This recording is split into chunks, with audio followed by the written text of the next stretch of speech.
बेखौ गायसननायनि थाखाय नखर मन्त्रि बिथांखौ हांख्रायनाय जादों। Hello guys, good morning.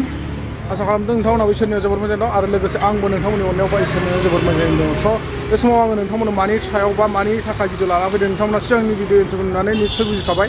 जिथुनाखि अल बड' स्टुडेन्ट इउनियननि डिफेन्स बर' आफादगिरिया एबसुनि आफादगिरि अर्थात बे बिथाङा माने दिल्लीनि जिथुनाखि पार्लियामेन्ट गेस्ट हाउसाव भारतनि नखर मन्थ्रिखौ अमित शाह बिथांखौ लोगो हमनानै जानुवारि फेब्रुवारिनिफ्राय 2025 मायथाइनि जानुवारि फेब्रुवारिनिफ्राय मा मावनायनि थांखि लादों एबा मा बाजेट सेसननि थाखाय थिरांथा लादों नोंथांमोना नैफोरखौ जोबथा फुल डिटेल्स भिडिअखौ नायनानै लायोबा निश्चय बुजि मोनगोन आरो नोंथांमोना आसा खालामो जेन बे भिडिअखौ नायनानै निश्चय बुजिनो हागोन आरो बुजिनायजों लोगोसे नोंथांमोना भिडिअखौ दिनैनि बे भिडिअखौ मोजां मोनोब्ला निश्चय लाइक शेयार कमेन्ट खालामगोन आं आसा खालामदों आरोखि। थ' बिदिब्ला नोंथांमोना दिनै भिडिअखौ जोबजासिम नायनानै बुजिना लानो हासिगोन। दिनै जोङो गोदान दिल्लीयाव पार्लियामेन्ट हाउसाव भारतनि नखर मन्त्रि मानगोनां अमित शाह बिथांखौ जों लोगो हमो आरो दुलाराय बर' फरायसा आफादनि टीम आरो जोंहा सानै एमपि लोगोसेनो बिटिआरनि चिफ प्रमद बर' बिथाङाबो दङमोन। गुबै मोनथाम जाहोन दङमोन आरो बे गिबि बाथ्राया जाहैबाय जे दुलाराय बर' फरायसा आफादनि जि मिरुनि जुथुमा फेब्रुवारि दाननि गिबि सप्तायाव जानो गोनां बे जुथुम्मायाव भारतनि नखर मन्त्रि अमित शाह बिथांखौ जोङो गेवलां मेलनि गाहाय आलासि हिसाबै जों हांख्रायदों आरो बिथाङा खोथा होदों जे बे गेवलां मेलाव बिथाङा बाहागो लागोन जेराव 2-3 लाख रायजो राजा बा सुबुङा बाहागो लागोन। नैथि बाथ्राया जाहैबाय जे बड'फा उपेन्द्रनाथ ब्रह्म बिथांनि मुङाव गोदान दिल्लीयाव जेरैबायदि गुबुन गुबुन गेदेमा सुबुंफोरनि मुङाव मार्क होनाय दङ लामा, दा बेबायदिनो इउएन ब्रह्म मार्क बा इउएन ब्रह्म माने फ्लाइअभार बा जायखिजाया मोनसे बिथांनो मान होनानै बे मुंखौ होनांगौ होननानै जोङो खावलायदों।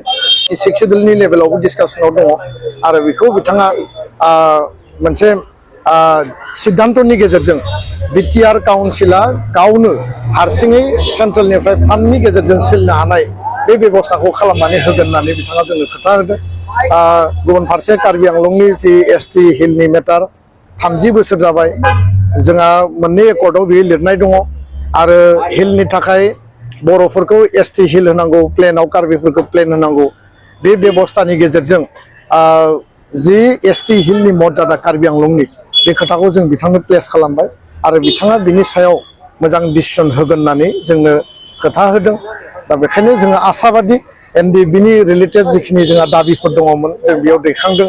जेलाव थानाय एनडिएफबि जोंहा केस उइद्र' जानांगौ, जेलाव थानाय एनडिएफबिखौ उदां अख्राङाव लाबोनांगौ, केस उइद्र' खालामनांगौ, मार्टियार फेमिलिनो 5 लाख करि रां होनांगौ आरो रिहेबिलिटेसननि जि लास्ट पेकेज दङ बेखौ गोख्रै दिहुननानै होनांगौ।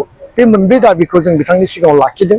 दा बेखायनो सेन्ट्रेलि फान्डेड जिखिनि इनस्टिटिउसन जोंहा 1500 कोटि थाखानि जि पेकेज बे पेकेजखौ फाउन्डेसन ले खालामनाय बा बेखौ गायसननायनि थाखाय नखर मन्त्रि बिथांखौ हांख्रायनाय जादों आरो बे हिसाबैनो खोब गोख्रैनो जोंहा जिखिनि सेन्ट्रेल इउनिभार्सिटि बाखि इनस्टिटिउसन दङमोन डेभेलपमेन्टेल पेकेज दङमोन बेखौ जोङो मोनगोन होननानै जों आसाबादि आरो दिनैनि रायलायनाया जथेस्थ' ओंथि गोनां फिथाइ गोनां जादों आरो बे मोनसे एक्सन अरियेन्टेड डिसकासन होननानै जोङो दिनैनि रायलायनायखौ जोङो गोसो गोरबोजों बरायदों आरो फोथायदों। गोजोन्थों।